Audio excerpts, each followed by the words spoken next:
بسم اللہ الرحمن الرحیم۔ عاشورہ کے دن کی 10 نیکیاں۔ عاشورہ کے دن 12 چیزیں مستحب ہیں۔ نمبر 1، روزہ رکھنا۔ حضرت عبداللہ ابن عباس رضی اللہ تعالیٰ عنہ سے روایت ہے کہ نبی کریم صلی اللہ تعالیٰ علیہ وسلم نے عاشورہ کے دن خود روزہ رکھا اور اس کے رکھنے کا حکم بھی ارشاد فرمایا۔ نمبر 2، صدقہ کرنا۔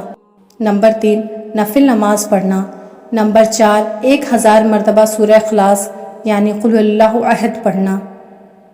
نمبر 5، علماء کی زیارت کرنا۔ نمبر 6، یتیم کے سر پر ہاتھ پھیرنا۔ نمبر 7، اپنے اہل و عیال کے رزق میں وسعت کرنا۔ نمبر 8، غسل کرنا۔ نمبر 9، سرما لگانا۔ نمبر 10، ناخن تراشنا۔ نمبر 11، مریضوں کی بیماری پرسی کرنا۔ نمبر 12، دشمنوں سے ملاپ یعنی صلح صفائی کرنا۔